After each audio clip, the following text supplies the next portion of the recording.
Hello, Move Nation, and welcome to another episode of United We Move podcast. I'm your host, Jonathan Beckner, and today I have the privilege of sharing with you my recent interview with Pat Barber, aka The Manimal. If you've been around CrossFit for any number of years, you've probably seen his name. He is a former CrossFit athlete competing in the games as an individual and as a team member. He has held many roles in the CrossFit community, including being a coach, working at affiliates, coaching coaches at CrossFit Level 1 seminars, writing programming, etc., etc. The list goes on. He currently runs several businesses, including Warm Up and Workout, which provides programming for affiliates and gyms around the world, including Move Functional Fitness. He runs that business with his wife, Taz. During this conversation, we discuss many different things, including his start in CrossFit, what's changed, what stayed the same. We discuss the importance of the coaching relationship, what makes a good GPP program, General Physical Preparedness, and why we do GPP over some other type of programming. It was great to catch up with Pat and discuss all of these various topics. And I would like to give a special shout out to Babs Jewell, who is my co-conspirator on this. She helps develop content and questions and topics for me to discuss with all of my guests. And thank you so much for all of your help. Without further ado, please give it a listen and please enjoy.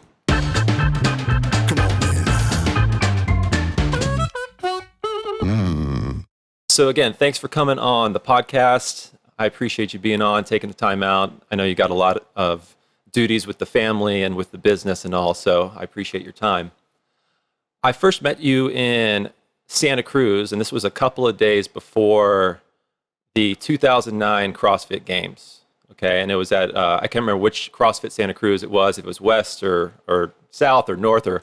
No direction, just CrossFit Santa Cruz. Gotcha. I remember. It was good. Awesome. And I was really new to CrossFit at that time. So as I'm sure most people were back in 2009, we really had no idea what was going on with anything. That was the second or third year of the games. I just remember having a feeling that that with this type of training, really anything was possible. One of my fondest memories from that time comes from the ranch right before an event. And I don't know if you remember this, but back then, the games weren't a big production. It was at the ranch. There was a warehouse and a little fence that kept the athletes in the area and the spectators out of the area. And we were standing there talking, and it was right before the event was going off, and you had to get back in the other area. And you just did this standing high jump over the police barricade to get back to to get back to the event. And I was just like, man, that's amazing. I need to be able to do that. I should just be, at any moment's notice, I should be able to jump 3 feet in the air over this obstacle. And so I just thought that was great. And back then, like I said, everything was a lot different than it is now as far as the games went. And so I'm curious if you have any thoughts around CrossFit from those early days and even earlier for you, and how your role in the community has evolved over the years. Yeah, absolutely. I mean, those still were early days, even though, I started in 2004, those were still infancy days of what would become CrossFit as a larger company. The games being a really big part of that. And I think that as far as, I think the interesting thing for me is, as far as the programming goes, as far as what CrossFit is, how it's defined, and the changes it brought to the world, it hasn't changed. It's the same thing. It's the same program with the same thought processes, with the same, belief structure around what fitness is, how to get fit, how to, utilize constantly varied functional movements executed at high intensity to increase work capacity across broad abdominal veins. It's all this stuff is the same from 2004. And what I think has really changed, and what's been magnificent to see, is the refinement of the delivery. So when you look at places like your gym or any of these gyms that are fantastic gyms around the country, you see these coaches who are, they're bought into the methodology, but more than that, they've grown with the program enough to where they can deliver it in a way that people can hear it and they can get it a lot faster. I remember, I mean, I don't know if it was this way for you, but when I was first learning, like this stuff was so not understood how to like effectively coach it. Like Yeah. even like some of the greatest first coaches were like, I wouldn't hire them at plenty of my gyms that I've run. It's like they were considered the best for their time, but they pale in comparison to what we've become as a community in terms of the proficiency to delivering this material. So I think my favorite thing to see has been this holding steady to the belief structure and what we know works. And then the refinement of the delivery has been the magical thing for me to see. Yeah, I think the evolution of the coaches is definitely one thing that CrossFit has done. And I've talked about this on other podcasts. I think it's helped evolve other areas of fitness. Obviously, Olympic lifting has become a lot bigger since CrossFit started. I think everyone's interest in physical therapy, mobility, flexibility, et cetera, has increased over the years as well. I think CrossFit has done a really good job of expanding everyone's knowledge and even expanding everyone's desire to have knowledge. Yeah, absolutely. And I think that one of the understated things behind both those things, so take physical therapy, for instance. I mean, that's a perfect example.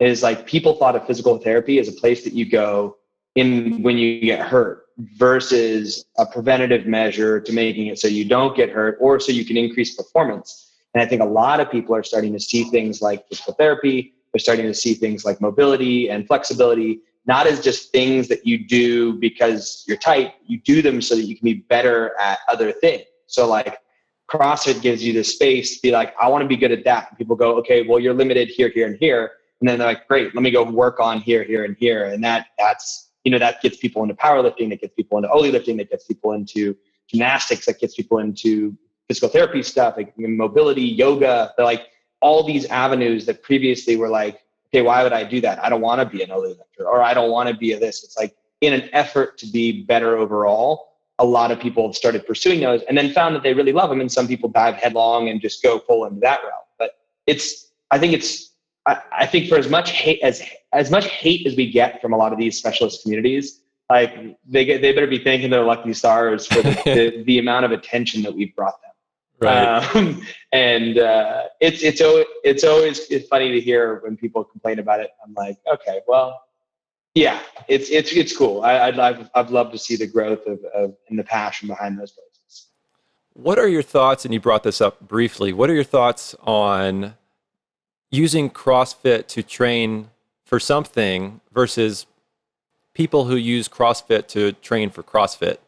It is obviously a sport now, but it used to be a training methodology, and now it's just kind of like one system to train for itself. Like, what are your thoughts on all that? Yeah, well, I think it's interesting because in essence, like people talk about the difference in CrossFit competition of like you've got CrossFit to compete and then CrossFit to be healthy, right? Right. And they're not really different things. They're the same thing, but it's just one, there's more of it with a higher likelihood of injury. So like when you train to compete, you're exposing yourself to higher levels of volume. You're making it about your life about the sport, with the understanding that the likelihood that you hurt yourself is high. Like it's just when you overdo it in these areas, you increase the rate of potential injury. But the actual program is not different. Like that's the thing is like people have this weird like, oh, there's CrossFit competition, there's this. It's like, no, it's the same thing. One is just you do more of it and you tend to do it harder, higher intensity, and there's higher risk involved.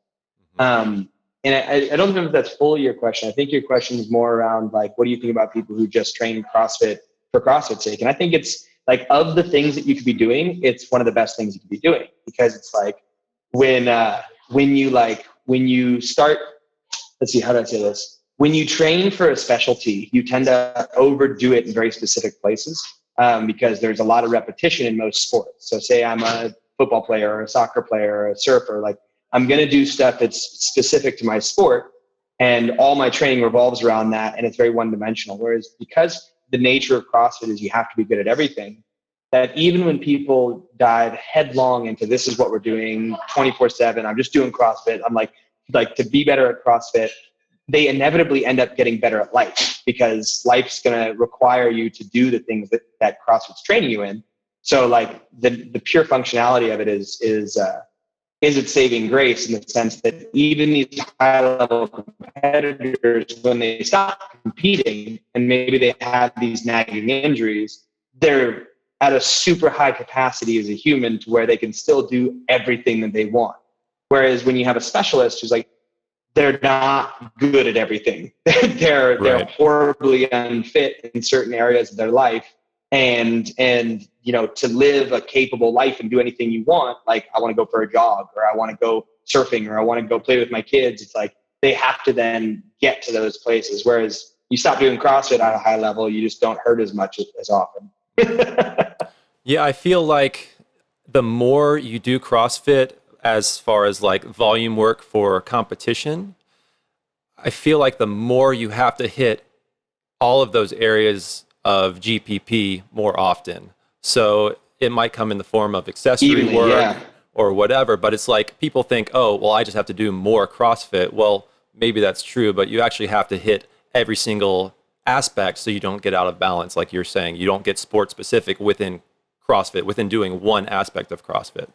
Yeah, I'd agree with that. I think that that's what makes a good competitor program a good competitor program, is one that keeps it varied enough to the point where you're not overdoing it in certain areas. And I think that's the nature of the truly elite athletes. They not only have the psychological and physical gifts that are necessary to be there, but they also stay injury free for as long as possible. So they have coaches who program in such a way where they're truly exposing themselves to large amounts of variance to build capacity across all areas, rather than being like, well, you're just weak, you need to lift every day, all day. And it's like, well, yeah, but you're also unfit. So you also don't have the capacity to hang in true gymnastics movements, or even in like a 400-meter repeat workout with the guys who are at the top. So it's like, yeah, it's easy to see. It's interesting because it's easy to see metrics like you don't lift as much weight and say, well, all I need to be doing to get better at my CrossFit training is lift more weight. It's like, well, that's one component to a much larger picture. And if you pick at it that individually, then you kind of losing the true thing that you probably need, which is just more fitness. Right. but broad overall. Right. Well, what motivates you personally to train for health and fitness these days, and how do you think that carries over into the work that you're currently doing? Yeah, absolutely. It's a fantastic question, because I have a bit of a unique background when it comes to CrossFit. Is like, I started when I was 18. It's the only training methodology that I've ever done. Like, I've never wanted to do anything else. I've just wanted to do CrossFit. I've only ever done CrossFit. And pretty much from day one when I started, I was a competitor. Like, I started doing CrossFit because I enjoyed the competitive component of CrossFit. It wasn't like, I want to get strong or I want to get fit. It was literally like, I wanted to beat that guy. Like, I'm going to go head to head against B over there. So my entire psychology is wrapped up in the training with other people and pushing myself and being physically dominant. And since 2016, when I really stopped competing, the desire to train is very, very low. So like because like my priorities shifted in a way where, I go from competing at a really high level, making training my priority in my life, to, I have 3 kids. I have a 7-year-old, a 4-year-old, and a 2-year-old. And I want to spend time with them, and I want to play games, and I want to go surfing. And like, in a day, I'm like, well, I have the choice to either go surfing for an hour or hit the gym for an hour. And I'm like, I'm going to go surfing for an hour, like right. I'm in this weird place where I'm like, not to be arrogant, but I'm stronger and faster and fitter than everybody I'm around, even though I don't train as often as I used to. So it's like the incentive to be better and hit the gym and do all this stuff, it's just not there. For me now, where I find my consistency coming from and the desire to train is community. So like, I love being around other people. I'm inherently an extrovert, and I thrive on that having people around me scenario, which makes the COVID times very difficult. But And going to a gym and exposing myself to that has just been fantastic. Like that's what gets me to the gym and gets me going hard and keeps me training, is like, I just enjoy the people. I'm like a fraction fitness wise of what I used to be, but I'm still highly confident and can do anything I want. So I'm like, cool. All right. Life's good. And to that now looks like training probably 3 times a week, 4 times a week if it's a good week, and 2 times a week if it's a bad week.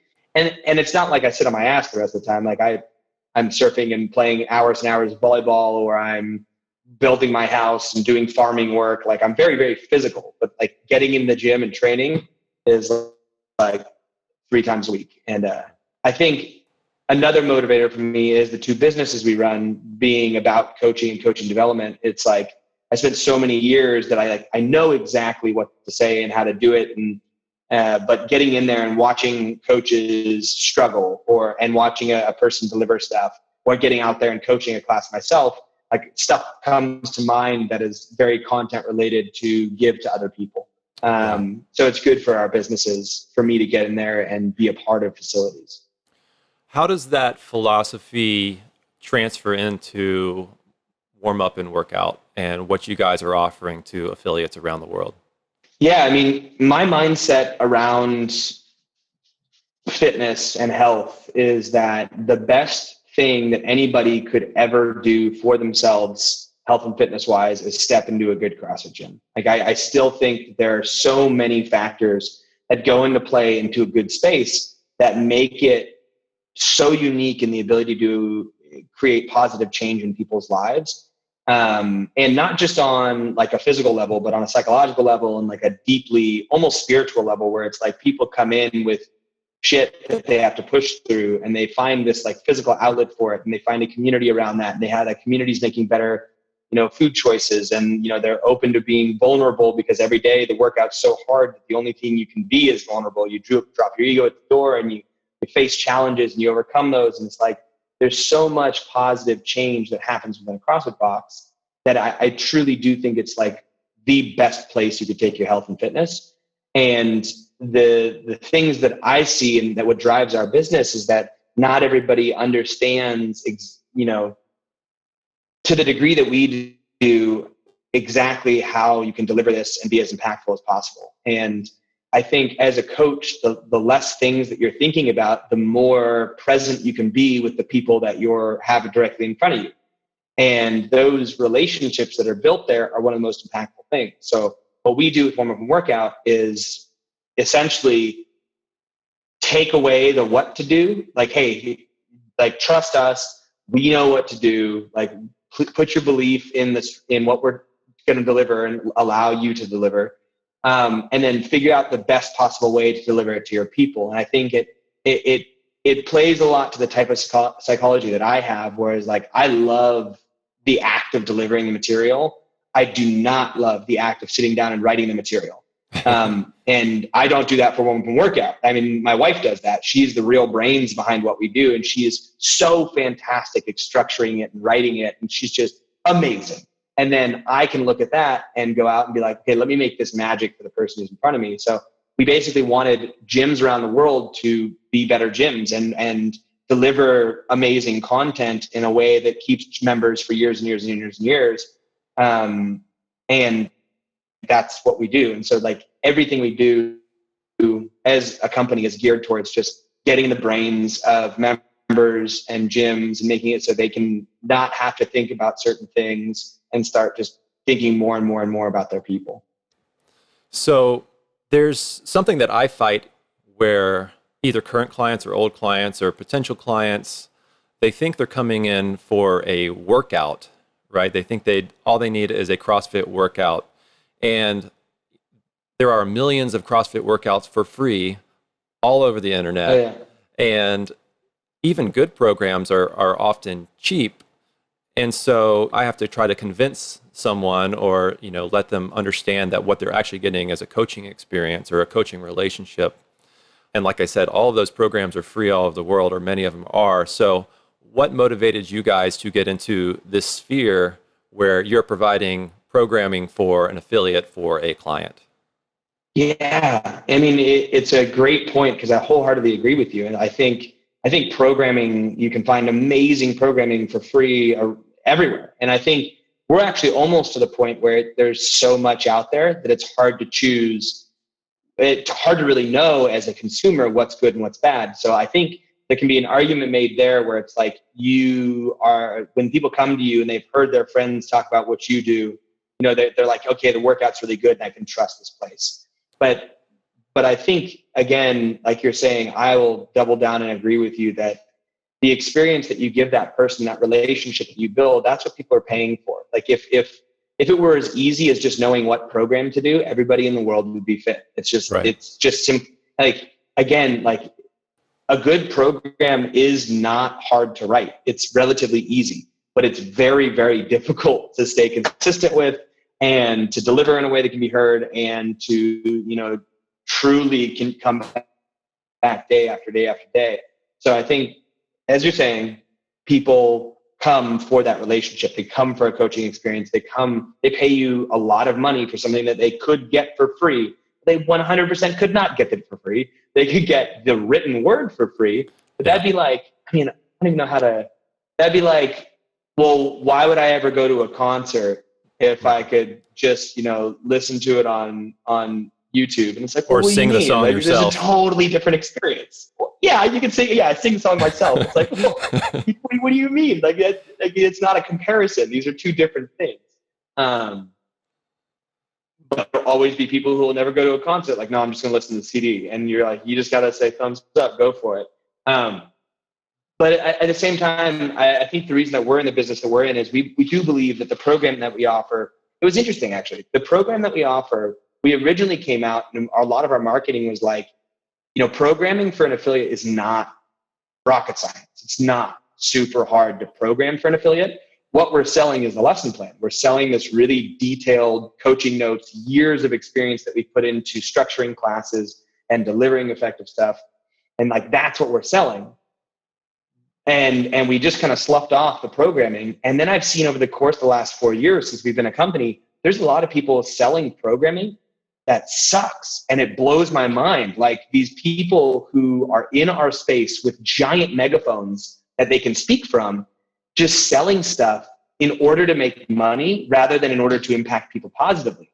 So I've had to take a step back and be like, our programming is fantastic and better than a lot of stuff that's out there. And I don't want to put other people down, but it's like some of the shit that I've seen that people are buying and making their members go through. I'm like, you are crazy. Like, what are you thinking? And so part of our company now is actually just writing a really good program. And again, the process is simple and people have overcomplicated the shiz out of it. And then deeper than that, it's delivering the lesson plans, then hopefully kind of trying to create the cultures that we like to see within spaces that create that positive change. That's what drives us. Yeah, I think we started with you in November of last year.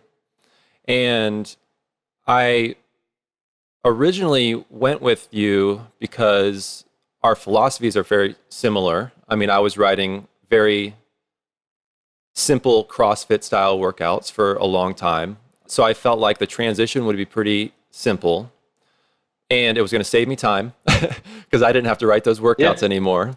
But also, I wasn't writing a full hour. I was writing a workout and I would come up with my warm-ups and my instruction on my own, and all of my trainers would come up with their own warm-ups and their own instruction on their own. And I just didn't have the energy to write that full hour myself. And I wanted a product that was really consistent. That's why we decided to go with you guys, is because you're giving us a full hour. My classes can be very consistent, from time to time. Every client's going to get a very similar experience. But like you said, I felt like, I really liked writing the workouts. I just didn't want to write a full hour. I wanted to just have fun on the floor and do whatever came to mind at the moment. But this is a much more consistent experience. You had discussed a little bit about training for strength. And I feel like a lot of people get into these strength biases or gymnastics biases, or, they want to focus on these different aspects individually. And I think that is so much easier to write than it is to write a good GPP program, because it's like, you want to get stronger. Okay, here's how you do it. But you want to get stronger and you want to get faster, that gets a little dicey, right? It's like or you want to get stronger and you want to lose weight or whatever it might be. So I feel like a GPP program is actually maybe more difficult to write because you have to have that variance. You have to hit a lot of different aspects often, versus just training, okay, I'm just going to train a back squat and a deadlift and a shoulder press for the next 6 weeks. So what are your thoughts on like how you actually arrange a GPP training experience? Yeah, and I think there's a couple things to unpack there. I think, writing, there's many different methodologies for writing good strength programs, right? You've got all the different like Wendler 531, and you've got your starting strength, and you've got your hatch squat program, and you've got your 21s, and you've got like, there's all kinds of ways to progressively load a human, make them respond to a stimulus that's stressful and pack on some muscle. The goals are just different when you're trying to write a fitness program. Like when you're trying to be fit, you want to gain strength, but not at the expense of cardiorespiratory endurance or flexibility or gymnastics capacity. So I think there is a bit of a compromise in the sense that you're not specifically attacking one thing. So the big picture of it, the big thing you have to look at is long term.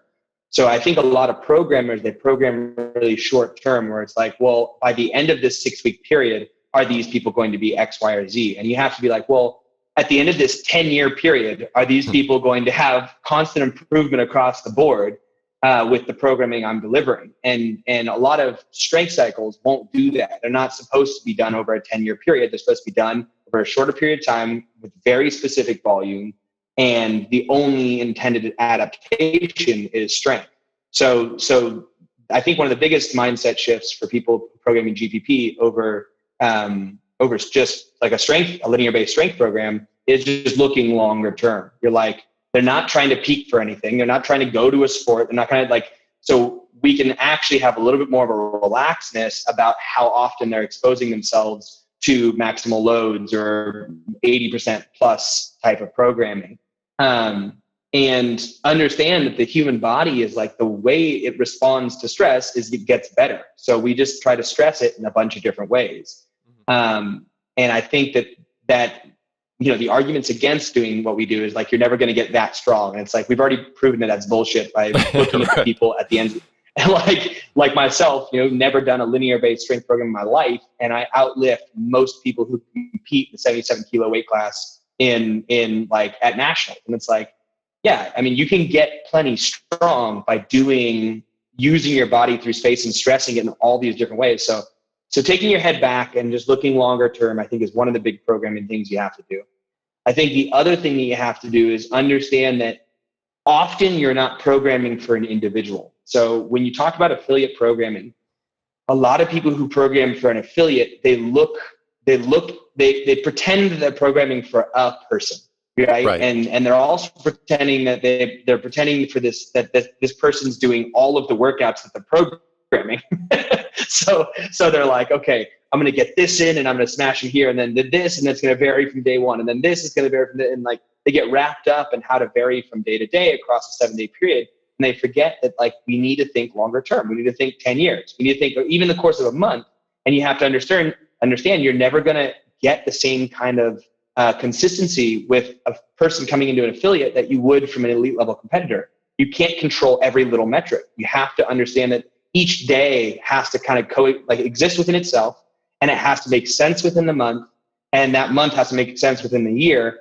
And it's like the truly unique adaptations that happen from it happen more on a coaching level of like across a week or across a month. There may be repetition, but it's a matter of seeing like, okay, you hit the last day that looked like this, so I need you to focus more on unbroken reps for today, and you didn't hit the last day that was like this, so I need you to really go balls to the wall and not take much rest, and we're gonna see if the wheels can fall off and where they fall off, and tailoring each individual day through coaching. And again, that's building that relationship. So I think the the thing that people have to look out for is thinking that their athletes are doing all of the workouts and varying it so much that they're never exposed to the same thing often enough.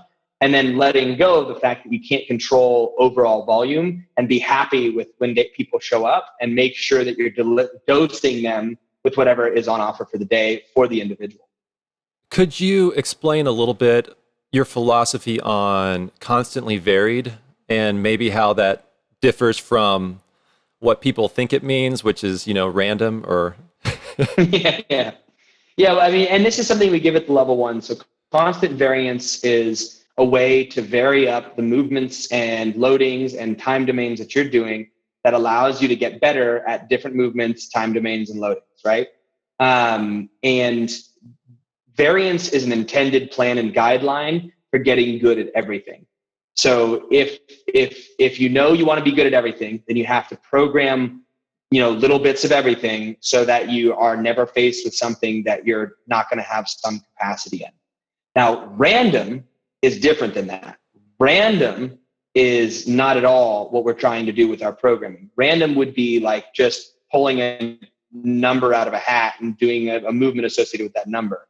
And the problem with random is there's a lot of repetition. There's a lot of missing glaring holes in a program that would be random. And when you program for variance, you're actually finding all the holes that your athletes have and that can exist within programming, and trying to fill all those holes consistently.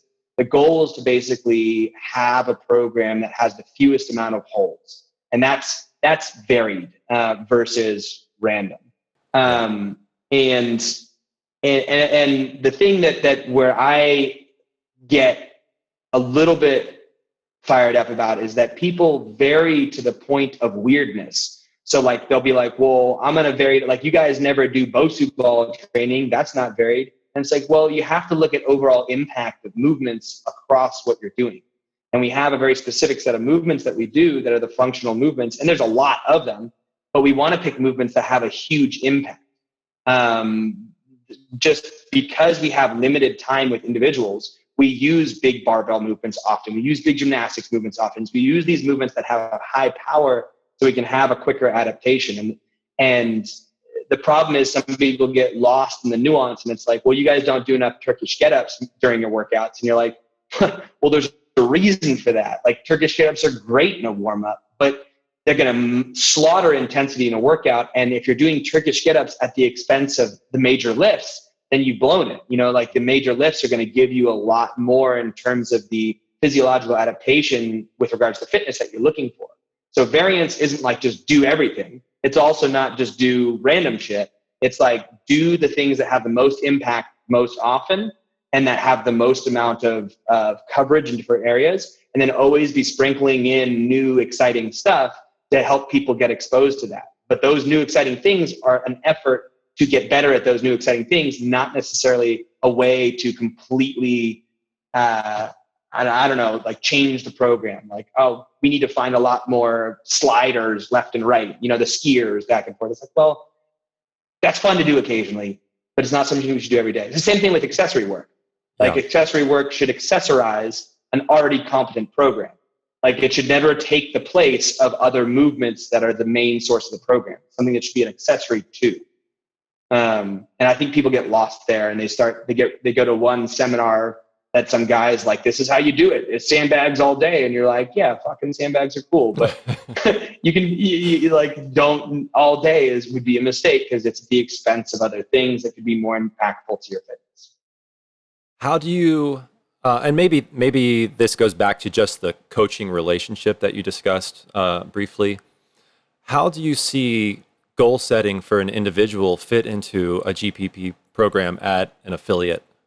Yeah, absolutely. I think it fits in perfectly. And I think people I don't think everyone responds to goals super well. I think a vast majority of people do respond towards chasing something, but I don't think everyone does. So I think making sure that the people who are choosing to do goal setting and stuff, it's not like they're choosing to do it because they know they respond well to this kind of a process. So I think that's the first step. I think the other thing is, like, anything that you have goal-wise can be achieved with this program. So like the common goals, I want to get stronger. Great. I want to get faster. Great. I want to lose weight. Great. I want to, become fitter. Great. Like all of these things are achieved through a GPP program. It just needs to be more of the mindset around, okay, what was your goal? Your goal was to get stronger. Fantastic. In today's workout, I want you going a little closer to the RX weight than you normally would. Not actually at the RX weight, because you'd be sitting there not, staring at the bar most of the time, but a little bit heavier than you might normally, just because I want that's the stimulus you're going for. And it's just a matter of more the type of communication that the athlete has with the coach on a day-to-day basis, with if the coach ends up knowing their goals, so that way they can kind of tailor to it there. And it opens up a larger conversation about what's the rest of this person's life look like. Because, you have them for an hour when they're at the gym, but the other decisions that they make throughout the rest of their life are probably far more profound on whether or not they're going to achieve their goals. How are their stress levels? What are their sleep like? What are they eating? How much are they drinking? What are they not eating that they should be eating? Like, there's all kinds of stuff that will have a greater impact on most of their goals. And if someone's coming to you saying, these are my goals, you can reach into other components of their life and say, well, let's address this, as long as you have that education to be able to do so. I think what you guys offer is pretty interesting, because you are providing a service to me as a gym owner, as an affiliate owner, but really, like, the end user is my client. So you're writing workouts with, like, the coach in mind, but also, like, leading into what the client is going to do. So what is it like for you to and Taz to write workouts for hundreds of thousands of people that you don't know a thing about, really? Yeah. I mean, I guess I've been in the game for so long that, like, that's how I always felt it was. And there was this camaraderie amongst people who had no idea who they were doing the same stuff, because originally that's what CrossFit.com was, right? It's just a workout posted on the thing. Everybody goes there, they do it. And you've got hundreds of thousands of people around the world doing the same workout, and in slightly different ways here and there, and better or worse technique and better or worse range of motion. But that was the norm for me. So as we do it now, we believe really, really heavily in what we do. And we believe that it's the best possible offering you can have. If we didn't, then we would do something else. So we believe that by putting it out there, we're doing our part to make these people's lives better. It is a little bit interesting, though, knowing that, like, we don't have control over the process of the delivery. And we try as much as we can, but inevitably it's just not going to click. And there's going to be a client who challenges, hey, why are we doing this? And then the coach is a newer coach and it says, well, I don't really know. And then all of a sudden the client doesn't trust what the program is or what the gym's offering. And then we've broken that relationship, right? Whereas if I was the guy coaching and a client comes up and says, hey, why are we doing this? I'd be like, well, because of this, this, and this. And they're like, well, I don't like that. And we're like, well, it's better than what you're trying to do because of this, this, and this. And then be like, oh, okay, I trust you. And then we have that relationship. So there is a bit of a weirdness that we find where we have to kind of, like, when we lose a member or something and they're like, it just didn't fit with my community, I have to accept that because I can't have my hand there. I can't be the voice. It's reliant upon you guys as affiliates to believe in what we believe in. And if you don't, then you shouldn't be on our program. But at the same time, it definitely puts a little bit of weirdness out there. And there's some variance to how it can be taken. So yeah, that's the hardest part for us, is how can we have as much input and influence into these individuals without being right there doing it. And that's hard. It's hard. It's hard to let go of it, but it is what it is. And there's some fantastic people delivering our stuff who just believe in it wholeheartedly. And I love seeing the outcome. So it's cool.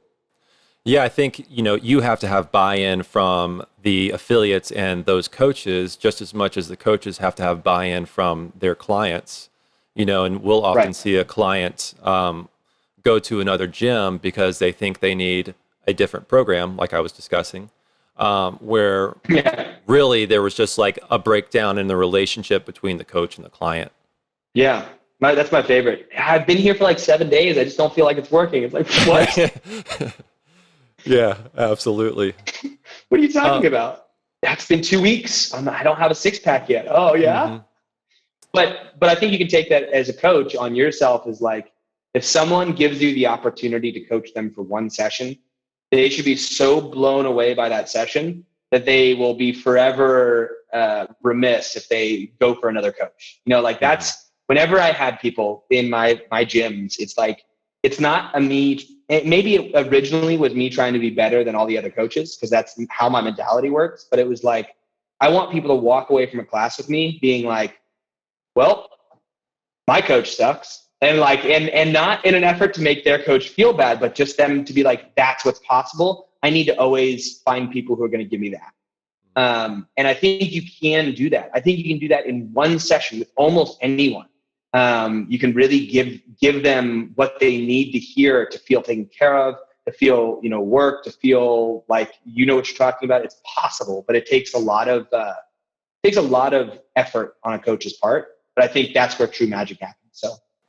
Yeah, when we switched over, like I said, back in November, I didn't even announce it to anybody. I didn't even let anybody know we were doing something different, because I thought the workouts would be similar enough, which they were. But like for a few weeks, people were like, man, why are you making us do so much, before we actually get to the workout? Why are we doing so much of this warm up and this and that? And a few people knew that we had switched over, but most people didn't. I don't even know if I announced it at all, even after that. But I was talking to somebody the other day, and he was saying that it just occurred to him, like, he kind of didn't like it very much when we switched. And because he thought the warm-ups were too much, he thought we were doing too much work, et cetera. And he was saying, but I just realized the other day that I haven't been injured in the last 9 months. And he's one of our longest standing members. He's been with us for 12 years. So I think that's awesome. That's a testament to the program and, possibly to the delivery, and then to also his commitment to it. What are your thoughts on like how to program a good day? The way we talk about it at the level ones is you basically reverse engineer a day. So you've got your program, you got your workout. That's what you start with. You figure out how long that's going to take. You figure out the scales that are associated with that, and you figure out some fluff time on either side. And then that fits on the day. Then before that, you need to think of skill-specific warm-up stuff that's going to get people ready for that workout. So how much time are you spending? Like, what is the complexity of the movements? What's the teaching focus for the day? How can you take that day, that workout, and make it so whatever you're doing is complementary to that actual workout once you start? So when you say 3, 2, 1, go, people aren't learning new stuff. That's a mistake. Right. And then you work back from there to look at the rest of the time that you have, and you talk about a general warm up should always fit in there. And then depending on what the week looks like, there could be some stuff that you fit in that's maybe something that relates to an upcoming day that you would sprinkle in there. That's like, okay, 2 days from now, we're going to do a handstand workout. Let's do some handstand holds and stuff today to complement that. So just in case people come on this day, but they don't come on this day, they'll get exposure to handstand holds. So you get a little bit of variance in there if you have some extra time. Or if they come on both days, they've done the handstand work today, and then when they get into this day, they're ready to kick up to a different kind of handstand. It's an easier teaching process. And then you do like a general warm up that just gets blood flowing, gets people talking, and it's just, basic from there. So I think for the most part, complementary days that complement themselves, where it's like this day leads very sequentially up into, this, what's called a general warm up into a skill specific warm up into the actual workout, and then a bit of a cool down. And then looking at the larger week to see how wrecked people are, maybe looking at cool down stuff or mobility stuff to start, depending on what was going on the day before. So that's generally how we really like to build them. And again, the real artifabrian of all this is my wife. We've actually seen, or we've had to have a shift in mindset, and we're honestly still working on this, with people only focusing on what's written on the board, what's going to go into Zen Plan or what that number is going to be. And they think that that's the important part versus like the whole 40 minutes leading up to that. And so we have to have this mindset shift of we're here for an hour of a workout versus we're here for that 5 to 20 minute portion that is going to come at the end where we're going to write down your score on the board and everybody's going to congratulate you. So what are your thoughts on like trying to get out of that competitive mode so that you can just focus on just doing your hour? Yeah. I mean, that's a really interesting subject because I think that there's kind of two sides to that coin where much like nutrition, you can't make someone do something they don't want to do, right? Like you can't change someone's mind on nutrition. You can provide them more information and you can provide them all of like the different sides of things, but if they don't want to, they're not gonna. And I think that, the first battle of having people show up regularly is a huge one. Like, are they showing up regularly? Like, damn, great. You're always supporting what they're doing well.